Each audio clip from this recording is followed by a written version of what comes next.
Hi, in this video, I'm going to continue a video series that I've been doing for absolute beginners. So this session is designed for someone who needs to use Excel but has no experience using it. So I'm taking people from the absolute beginner stage right the way through. So if you're that person, if you've never used Excel before, I would encourage you to look at the previous videos. So this is the fourth video in a four-part series. So do go back and look at the other beginner videos because that'll take you from absolute beginner right the way through. So assuming you've looked at those other videos, I'm just going to continue on from where I left off in the previous video. And in the previous video, what I've done is I've gone through all of the functions here on the home ribbon. So in Excel, along the top, we describe these as ribbons. So you can see home, insert, they're two different ribbons. And as I toggle between them, different functions become available. So that's why I've looked at the home one first, because the home one includes the vast majority of things. So if you're familiar with and have used everything on this home ribbon, you're in pretty good shape. You will know the basics of getting going in Excel. As I said, today I'm just going to focus on the next ribbon just to cover off some things. But what I would say to you is if you have to use Excel and you want to become proficient in it, the only way of doing it is getting in there and just doing it, trying a couple of things in Excel, trial and error. You will figure it out. You'll learn things. Very helpful, definitely, to look at these videos, and I'll guide you step by step. But you do need to practice it yourself, because if you just watch the video, you'll know what I'm describing, but you can forget it. And, in a week's time or 2 weeks' time, you just won't remember it. So, in order to be able to reinforce that learning, by all means, watch the video, but do go away and try it yourself and just make sure that you understand it, because it's only by trying it yourself you'll figure out, okay, I've got this. So, with that said, insert is the next area that I'd like to talk about. So, the first thing you'll notice here is we've got tables. So these three icons here are all part of tables. And what the table is in Excel, so we've got a couple of things. So you can create a table, as in a data table. You can create a pivot table. Now that's what these first function is. It's a pivot table. So what I'm going to do is I'm going to really quickly show you a pivot table. I do have another video which talks about pivot tables in a lot more detail. So if you want to get into pivot tables a little bit more, do check that out. So I'm just going to go Control A. So Control A is going to highlight a data range for me. Basically, how it works is it looks to a block of data. So you can see here that there's a gap in my data set. So I've got no data in column I. So Excel has made the assumption when I hit Control and A, I'm only looking for those first 5 columns. And that's absolutely fine for my pivot table. I'm now going to select pivot table, select from table range, which I've selected. It's now going to ask me to make a decision. So it's asking, do you want to put this table in a new worksheet, or do you want to put it somewhere on the sheet that you're in already? I would always recommend putting it into a new worksheet. And that's what I'm going to do. I'm going to go OK, because it just keeps it cleaner.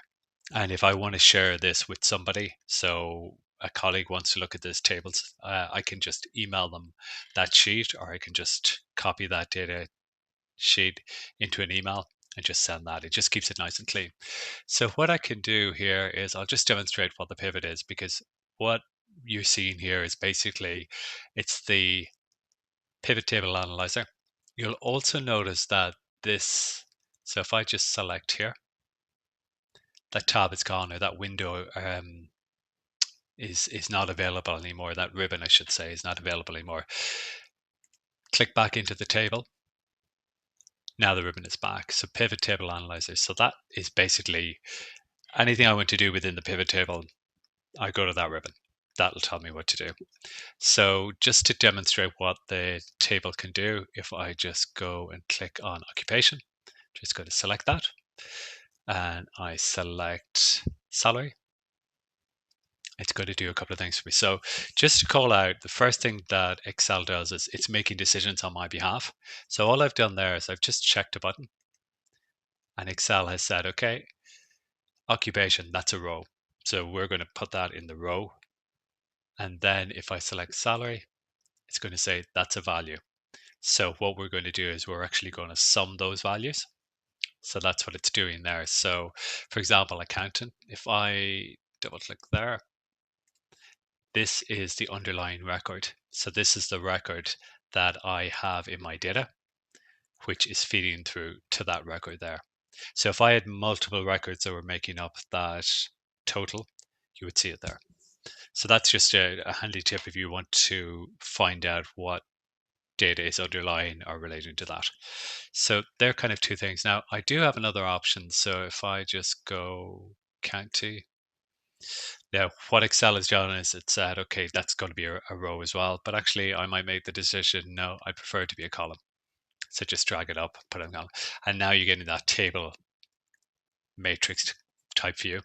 You can see that there that I've got it spread all the way across. So it's quite a lot of data, but it can be helpful because you can see now I've got subtotals based on Dublin, for example. That's my subtotal for Dublin. So it is helpful to be able to view that in a matrix function. So that's everything that I wanted to show just on pivot tables. And as I said, that's a quick run through. The next thing that we have is table. So again, I'll need to select A and I'll need to hit table. And now Excel is just asking me where is your table? And you can see the dancing ants here. That's basically showing me a highlight of what I've selected. So I go OK, and now it's creating a table for me. Now tables are really beneficial in Excel, especially if you're working with a lot of different data. And what you can do is you can name the table here. So you'll also just notice, so let me just show that.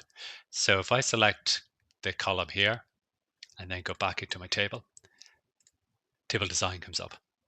So this is giving me more functionality in relation to this table. So if I want to change the color of it, do that very quickly. If I want to change the name of it, I can do that. But also what I can do is if I want to create a formula and I want to reference that data set, all of those columns and rows, I can just use the table name as that reference point. And that becomes quite helpful because if I reference the table name and I add entries into that table, they're automatically pulled through and automatically in my formula, which can be really helpful depending on the formula you're using. That's kind of getting into complicated stuff, but just for the purpose of this, that is where you get your table. This is where you design it. You've got some additional information. So if we go back to insert, so recommend pivot tables. Don't need to worry about that. That's something that if you're not sure how you want to create a pivot table, it'll give you some guidance. I don't really use that. I don't think it's really necessary. A pivot table is a pivot table. So you can kind of ignore that. Next, we've got some icons around illustrations. So this can be quite good depending on what you're doing. So if you're creating a report in Excel, you might want to bring in some pictures. So the pictures you can take, you can insert from your device. You can take stock images. So they're Microsoft images that you're available to download into your application and also to have on your report. So that might be something you could do. Shapes are slightly different. So shapes, if you were doing, say, a process chart, for example, and you wanted to show a relationship between different activities, you can use shapes to do that. So that's something that I would do. And then icons, just click on that. So again, if you're sharing a report with someone, you might want to use some of these icons just as a visual, just to help the user understand the message that you're trying to get across. The next area then we're getting into charts. So these are all your chart options. I would recommend just playing around with that, depending on the data that you have and how you want to view it. You'll select a different chart. Now, recommend charts I do use. I do find that helpful actually because it will show what the best chart might be. Now, it is a recommendation. You do need to decide yourself, but it's a good starting point. So I would often click on recommend chart if I'm not exactly sure how to lay out a chart. So these are all charts. Then spark lines. So spark lines you kind of can't use. I've used them on occasion. So where this is helpful is if you have a lot of data and you're producing a one-page report. So spark line will give you a visual. and it'll give you a visual in a cell, and it basically shows a pattern. So, say for example, you're looking at sales and sales is going up over time. That spark line will show that just in one cell. So it's very small, but it can be quite helpful if you've got a lot of numbers, for example, you just want to be able to show that visual without showing a chart. Then you might use a spark line. It's not bad. And again, you can just kind of play around with that and see. So these are the options you have. You've got a line, column, or win loss. So there are three different options with Sparkline. Filters are quite good actually. So filters, you can use a slice filter.